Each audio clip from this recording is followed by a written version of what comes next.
Your kids are a burden. They don't belong here, my father barked across the dinner table. My sister smirked. Don't forget to pay my rent by the end of the month. When I stood up, walked out, and cut them off for good, my phone lit up with 43 missed calls.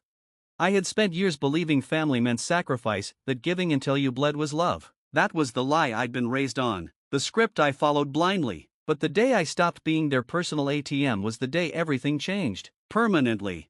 My name is Nick Carter, CEO of a thriving IT firm. For more than a decade, I bankrolled my parents, my sister Melanie, and my deadbeat brother Brian. I paid their bills, erased their debts, cleaned up their messes. Mom was a serial entrepreneur, essential oils 1 year, scarves the next, candles after that. Every venture ended the same way. I design her website, run her ads, pay for inventory, and she quit after a month. Dad's favorite refrain was, "Melanie works so hard raising 2 kids alone, she needs help. Nikki, you can afford it." Melanie burned through money faster than she could earn it. Brian never kept a job, once got fired for showing up drunk, and yet somehow, their failures were always rough patches. My success was a free-for-all they felt entitled to. They rarely even acknowledged my own kids. If I asked for help babysitting, they'd say, "Nick, you can hire a nanny." But when Melanie needed a sitter, they dropped everything. The turning point came when I refused to bail Melanie out of yet another emergency. Suddenly, I wasn't family anymore. Looking back, the favoritism had always been there. Melanie got the brand new iPhone for her birthday. I got a practical school laptop. I started working at 15. They never worked a day until their 20s. The unspoken rule was simple: if you can take care of yourself, you must, and if you have more, you give more, no matter the cost. I built my company from nothing. Tiny apartment, instant ramen, sleepless nights, no handouts, no safety net. When I finally made it, they acted like my success was theirs. Family takes care of each other, they'd say, wrapping the guilt in praise.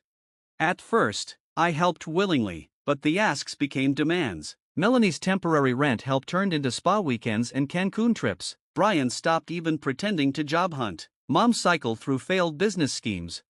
And my kids? They were nothing but an inconvenience to them. One day, I asked myself a question I'd never dared to before: why do I need them?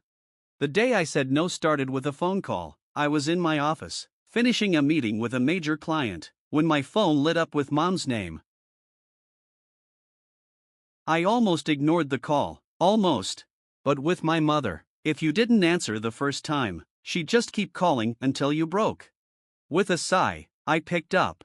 "Nick, sweetheart, we need to talk." Her voice dripped with honey, the same tone she saved for when she wanted something. "What is it, Mom?"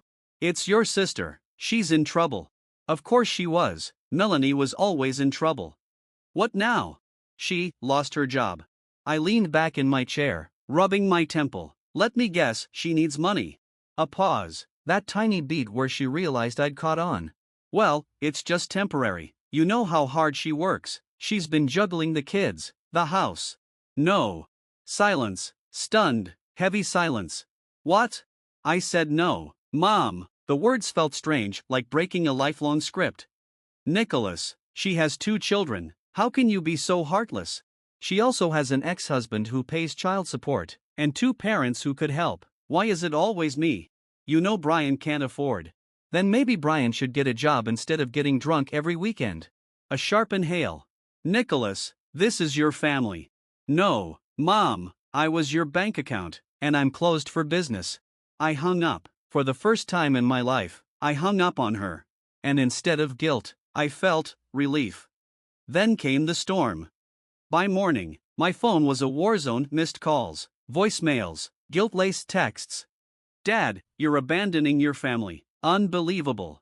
"Mom, I can't believe how selfish you become." "Melanie, wow, just wow." "Nick, after everything I've done for you."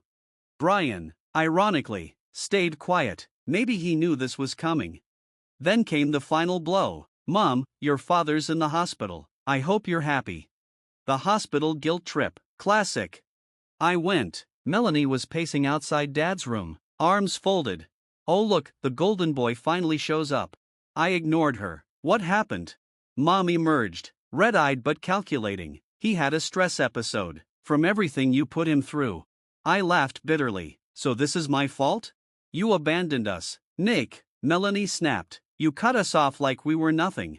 You were nothing to me, nothing but parasites. Gasps. Nicholas, Mom barked, but I kept going. This isn't stress. This is a stunt to guilt me into paying for you again. Dad's weak voice croaked from the bed. Your family. I stepped closer. No, Dad, you were a bill I kept paying. Then I walked out. That should have been the end. It wasn't. They started calling my employees, begging them to talk sense into me, contacting business partners with sob stories, showing up at my house. Then the kicker, Mom texted a bank account number and one line. Just send what you can. We forgive you. Forgive me. That was when I knew this was never about love. It was about control. I blocked them all. New email, new security system, locked every door, literally and figuratively. A week later, there was a knock on my door. It was Brian, sober. I'm not here for money, he said. Then why? To say you were right. Turned out, once I cut them off, they turned on him, demanding he step up like I had. When he refused, Mom called him a disappointment, not a real son. They don't love us, Nick, he said. They love what we give them. For the first time, Brian wasn't the screw-up brother. He was just someone who finally saw the truth. I handed him a beer. No speeches, no promises, just a silent agreement. We were done. Because the truth was clear. To them, I was never their son. I was a wallet with legs. And they were about to learn exactly what happens when you bite the hand that feeds you. I almost laughed in her face. No, Mom, you didn't lose me today. You lost me the moment you decided my only value was my bank account. Her gasp was sharp, like I'd slapped her. How can you say that? She whispered. After everything we've done for you? I stepped forward, voice like ice. What have you ever done for me, Mom? Name one thing. One. She opened her mouth, then shut it again. Nothing, because the truth was ugly. They'd never done a thing for me except take. And when I had kids, they didn't want to be grandparents. They just wanted another paycheck. I walked around my desk until I stood right in front of her. You want the real reason I cut you all off? My voice dropped to a dangerous quiet. She swallowed. Because when I asked you to watch your own grandchildren, you told me to hire a nanny, because helping me for once was too much to ask. Her face went pale. I didn't mean. Yes, you did. I didn't let her finish. That was when I realized you don't care about me. You never did. And now, I don't care about you either. Her lips trembled, but no words came. Then, tears. Mickey, please, we're your family. I smiled. Not anymore. Then I called security. Step 4, the final blow. The next day, Dad called Brian, begging him to talk sense into me. Brian laughed. Nick was right about you all along. I see it now, and I'm done too. That was it. The end. With no one left to bleed dry, they collapsed. Melanie's downfall. Within 3 months, Melanie lost her apartment. She begged everyone for a loan, but I'd already told them what kind of person she was. No one bit. She moved back in with our parents, 36 years old, broke, back in the same bedroom where she used to mock me for being too serious. Dad's fall. Dad had to sell the house at a loss. His debt was so deep the bank was circling. For the first time in his life, no one bailed him out. Mom's desperation. Mom tried the extended family next, but I'd beaten her there too. No one wanted to bankroll a family of leeches. And me, I was better than ever, happier, lighter, no guilt, because they pushed me into choosing between them and my own family, and I chose right. 1 year later. It's been a year since I cut them off. My phone's quiet, my business is booming, my marriage is stronger, my kids have the dad they deserve. And them? They're drowning in the mess they made. Melanie's still broke, bouncing between dead-end jobs. Mom and Dad rent a cramped apartment in a bad neighborhood. One last try. Months ago, Mom emailed. Nicholas, your father and I are getting older. We can't live like this forever. Family is family. Let's put the past behind us.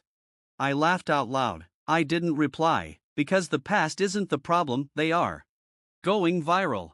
I posted my story on Reddit. It exploded, thousands of comments, tens of thousands of upvotes. People cheered me on, shared their own stories, proved I wasn't alone, or selfish, Or cruel. I was just done being used. The final email. Last week, Melanie wrote, I hope you're happy. Mom and Dad are struggling, and I'm barely making ends meet. I lost everything because of you. One day you'll realize your mistake. Family forgives. I'll be waiting. I deleted it without a second thought. My only mistake was not doing it sooner. Final thoughts. A year later, my life is the best it's ever been. My kids are happy. My stress is gone. My family is finally living with their own consequences. Because here's the truth. Family isn't blood. Family is who treats you like family. And some people don't deserve a second chance.